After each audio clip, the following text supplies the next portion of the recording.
Hello and welcome. You're watching Battle of the States, and I wish we were coming to you directly from the Dal Lake, the gorgeous Dal Lake in Srinagar, but we're joining you from the CNN News 18 studios.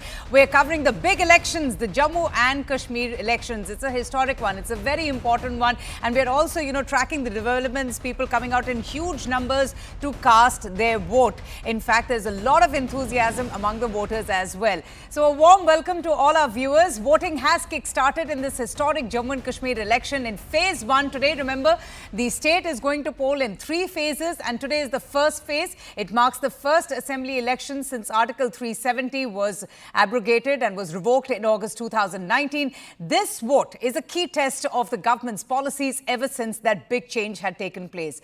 Now, over 23 lakh voters will decide the fate of 219 candidates spread across 24 constituencies in 7 districts. 7 districts are going to polls today. The National Conference and the Congress, they have joined hands. They have come together for this very important elections. The National Conference, in fact, is contesting 51 seats and the Congress Party 32. There was a lot of negotiation, a lot of back and forth. Omar Abdullah also saying that it wasn't really something that was very settling to come together, but compromises have been made with the Congress getting 32 seats to contest from. 5 seats will also see, quote unquote, a friendly contest between these two important parties between them. BJP, meanwhile, is going to be focusing on gaining ground in Kashmir, where it has really struggled in the past. And that's going to be very important because there's been a lot of change in Kashmir as well ever since the abrogation of Article 370 has happened. Most significant one is the sharp decline in the stone pelting incidents. Now, what's really going to be a worry is the banned Jamaat-e-Islami, which is also participating in these elections. So that's the big one coming in, an update that we're getting you.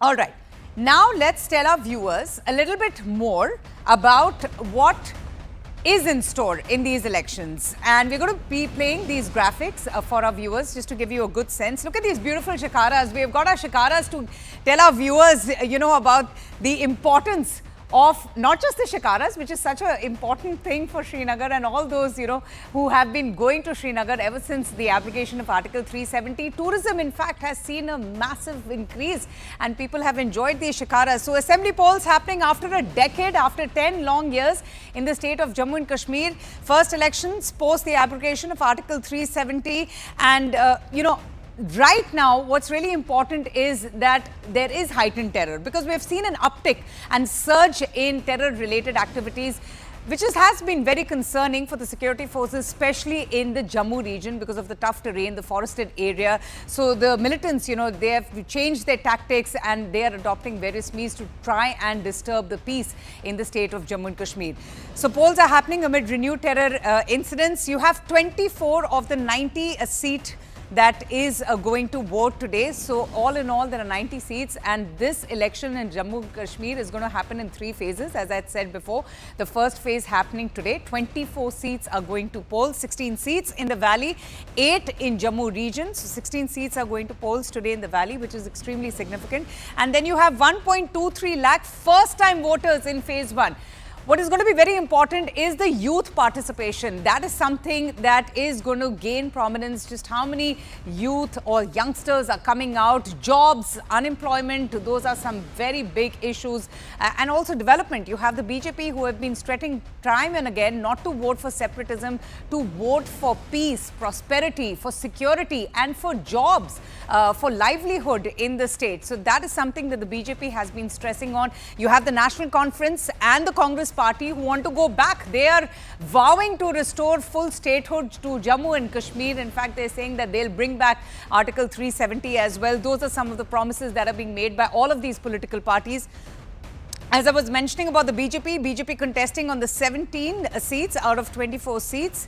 And as I had just told you, the Congress's and the National Conference's promises. So the BJP contesting on 17 of the 24 seats. That's an important one.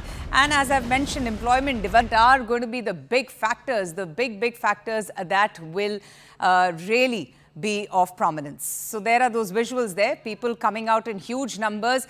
Arunima, my colleague, joins me now from Jammu. She's been keeping a very close track. She's been talking to the BSF security forces in the run-up to the first phase of elections. Arunima, some great visuals that we're getting from Jammu region. You know, a lot of enthusiasm, and the voters also looking quite upbeat. They've been speaking to you. So over to you. Fill us in with all the details. How's the josh amongst the voters? Well, unfortunately, we have lost Arunima. We'll just get back to her, but just take a look at all these visuals coming in now from different places, and we will keep getting you more updates. Now, as far as Jammu region is concerned, what's very important to point out here is the ask from the Kashmiri Pandits. They are seeking action on long-standing issues.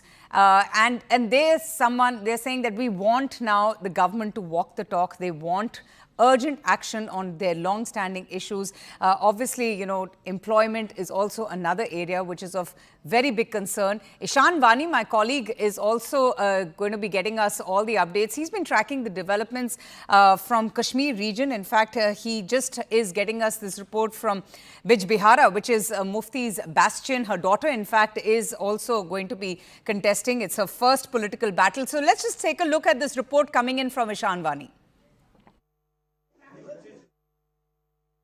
Today is the first phase of assembly elections in Jammu and Kashmir that are taking place after a gap of 10 years. And there is a lot that has changed on the ground. And what you will notice behind me is this elderly lady who is coming to exercise her franchise. We'll ask them that, you know, ये अपना vote डालने आ रही हैं? हाँ.